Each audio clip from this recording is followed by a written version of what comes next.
Hey guys, what's good? It's time for Truth Talks. A little honest conversation. Real conversations about real situations affecting real people. Real life stuff that we're going through. And so, as you guys come in, share this video out. Because I know for a fact that this is a situation for a lot of people in relationships, situationships, marriages, just communication breakdowns. What's up, Crystal? How's my baby sister tonight? So share the video out. Invite some people into this conversation. If you catch it later on a replay, still feel free to share it out. If you're on LinkedIn or YouTube or one of my other social media platforms, again, click like and make sure you share it. The conversation tonight is real stuff. Real stuff.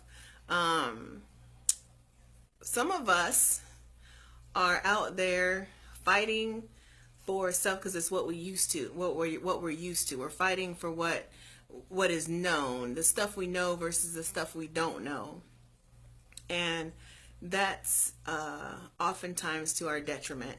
And so that's the conversation I want to have tonight, and I'll share with you guys a little bit of the background. But first, let me introduce myself for those of you who may not know me. My name is Marcy Batiste. I'm the Ultimate Power Coach, America's #1 reality-based success and recovery trainer. When we talk about reality, we're talking about keeping it real with yourself first and foremost, and then real with how you present yourself to the world. What's going on? I see Gloria. I see Alfred, Clinisha. What's going on, you guys? And so, like I said, this is going to apply whether you are in a relationship, a situationship. Toffee Newman, what's good? Relationship, situationship, marriage, whatever the case may be. What I have seen and experienced is that some of us will fight so damn hard for something just because it's what we're used to. It might not even be what we want. We might actually want out of the relationship, out of the situationship, but we're going to keep on fighting for it because it's what we're used to. I call it the shit you know versus the shit you don't know. And a lot of times we get a lot more comfortable with the shit we know than we are with the shit that we don't know, the things that are uncomfortable, the things that are outside of our comfort zone. And so we tend to shrink up, we tend to pull back and say, you know what, well, let me see if I can just make this work. Let me see. And so we will invest a lot of, hey LaDanya, hey Jonathan, we will invest so much time fighting so hard to keep something that is toxic to us, that is detrimental to our spirit and our soul, and sometimes even to the point of sacrificing our physical well-being. Like we're that adamant to protect what we know, even though in the back of our mind, in our heart of hearts, we know it's not even what we want. Hey Adrian, it's not what we want. So let me tell you how this kind of came about, and it got me to really thinking. So I watched the show Iyanla Fix Your Life. So fix my life. Fix somebody's life, but please, fix a life, right? So I'm watching Iyanla, and Keisha Cole's sister, Neffy, is on there for the second time. She's on there for the second time with the same husband, and they have been in a toxic relationship, a toxic marriage, since day one virtually, and they've been together for years, got a kid together, all this kind of stuff, all the stuff that goes along with being married or in a long-term relationship. Like everything is dumped in one bucket, right? So they were on last season, I think it was last season anyway, and decide, oh yeah, we're gonna make this work, we're gonna reconcile, everything's gonna be great, I love you boo boo, they do an old kissy kissy kissy thing. Show goes off. Why y'all back the next season? In more of a breakdown than you were the first time. And you still fighting about the same stuff, and to the point where they can't even really have the whole show right because y'all get in a fight the night before you're supposed to be on the show. And you get in a fight because he overhears her talking on a phone conversation about going down on some other dude, and he's like, that's disrespectful to me. I'm still your husband. Woo, woo, woo. Doesn't matter what our situation is. Y'all still on the show? Like, why is this even a question? I'm trying to understand. I'm really trying to watch the show and figure out the psychology behind how we think sometimes. And I'm telling you this from a position, no shade, no judgment, because I've done some dumb stuff myself and fought for a whole lot of stuff that I knew wasn't good for me, fought for a whole lot of relationships that I knew were not in my best interest because it was what I knew or because it felt good in the moment. Let me just leave that right there. So this is not from a place of judgment. This is a place of, let's keep it real with ourselves, you guys. Like, I'm watching these people and they're having this explosive argument. And to Iyanla's point, she says to him, he's like, I'm done, I'm done, I'm done, I'm done. And she's like, no, if you were done, no matter what she said was going to bother you. Doesn't matter what she said. Doesn't matter who she wants to do whatever to. It would not have affected you. But he's still trying to convince himself he's done. But yet and still then y'all sitting here on this show trying to fix my life, fix my relationship. Y'all don't even have a marriage. Like, you're not sleeping in the bed, haven't been for the last 2 years together. To hear her tell, we have no marital bed, so that's why I'm interested in this other dude, because the other dude gives me attention. And Iyanla's like, what, he gives you attention, what, over the phone? And she's like, yeah, but it's a lot of attention. Wait, what? So why, in the entire hell, help me to understand why you're going to continue to put yourself through this on either side of the aisle, right? I'm talking about from him and I'm talking about for her. But it occurred to me that this is so much more common than it is uncommon. So many times we fight for stuff that we don't want because it's the stuff that we know and we feel comfortable navigating in the chaos versus standing on a ledge and taking a leap to say, you know what? I don't care what else is out there. I don't care where this jump leads me to, but I'm going to jump and I'm going to make the best of what I get, because where I'm at now ain't working for me. So how can it be worse to jump into the unknown when you know where you at is probably killing you? He had bleeding ulcers. Like, seriously? Major health compromise from stress. But won't take the leap to say, it's a wrap. Cut bait, take the L, move out the house, do what you have to do. And like I said, I'm talking about relationships. I'm talking about situationships because that's what it came up to on the show. But in all honesty, you guys, I'm going to be really transparent with you and share with you that this happens in business too. This happens in our jobs. We get in a job and we get in this comfort zone and this funk where we're just like, you know what? I hate working here. I hate working here. I hate my coworkers. I hate my boss. And we're coming home and we're exhausted and we're drained mentally and emotionally and spiritually compromised. We're emotionally bankrupt. But we stay and we fight for this job we don't even want. And I can tell you that for a fact because I did it. I did it. I had checked out years before I actually left corporate.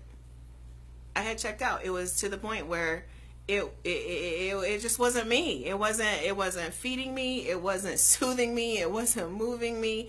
But yet and still, so I'm building my business. I love what I do in my business. But I was still fighting to hang on to something because it was what I knew. I was hanging on to the mighty dollar, to be in all honesty.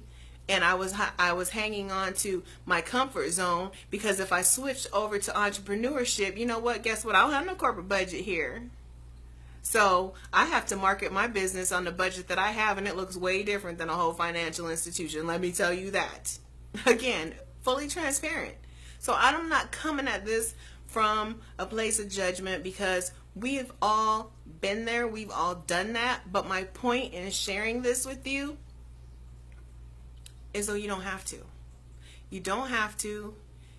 But you got to start from a place of honesty. You got to start from a place of being transparent and saying, you know what? It's not a good investment. It's not a good investment emotionally. It's not a good investment spiritually. It's not a good investment oftentimes physically. Sometimes it's not a good investment financially. It's not a good investment of my energy. But why am I fighting for it? I know all these things. And in the back of my mind and where nobody wants to talk about it, nobody wants to have these real life conversations, and that's what these talks are about. That's what Truth Talks is all about. It's about keeping it real with yourself. Because can't nobody make the change for you. Can't nobody make the shift for you. You have to do it. You have to decide enough is enough is enough is enough. And then you have to be willing, no matter what you can or can't see on the other end of the ledge, you have to be willing to jump. Because you already know what this looks like on this side of the fence. Hey, Joy, what's going on, Mark? You already know. You know that. Stop fighting for stuff that you don't want. Stop fighting for relationships, situationships, marriages, and even family stuff sometimes. When you know your family is making you crazy, but you still staying, I was talking to a friend of mine the other day, and we were talking about, when relationships, when people break up, and the question came up, if you broke up with somebody, so I have a no do-over policy, like unless something has significantly changed, and no, I don't do do-overs. So if we end the relationship, it's over. Like I don't end it until I'm done, right? And not always soon enough, fully transparent. At any rate, so we're having this conversation. He says to me, so you mean to tell me if you was totally into a dude and then y'all broke up and then he got with some other chick and was like, oh yeah, she's the best thing I ever had, and he's parading her on the internet or whatever, and he comes back to you and he says, hey, let's get back together. He said, you mean to tell me you wouldn't do it? I said, absolutely not. Hell no. Sure wouldn't. Not me. Not her. I'm not built that way. I'm not built that way anymore. Now, I used to be, if you like me, I like you. And I didn't care what that looked like. I didn't care what that meant to me, mentally, spiritually, physically, financially, none of that. If you like me, I like you. But that was from a place of my brokenness. That was a place from a low self-esteem, extremely low self-worth. And I would have to say that oftentimes when you find yourself in a position that you're fighting for stuff you don't want because it's comfortable, it's the crap that you know versus the crap you don't know, it's staying where you are versus moving forward because you already know like how to deal with this one toxic individual, and you're afraid that if I jump and I make the leap, I might get another toxic individual. Well, if that's your fear, you're the common denominator. And you need to be honest about that too. I was that common denominator, fully transparent. So like I said, you guys, whenever I have these conversations, it's not from a place of judgment. It's no judgment. It's no shade. It's just real. It's reality. It's real talk. Reality-based coaching, reality-based living, reality-based lifestyle starts with being honest with yourself.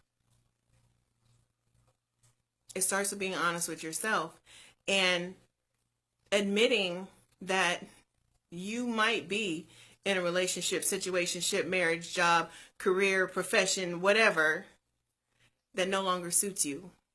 As we grow and we develop, especially those of you, because I see some of the people who are on here, I know y'all are on a personal development journey.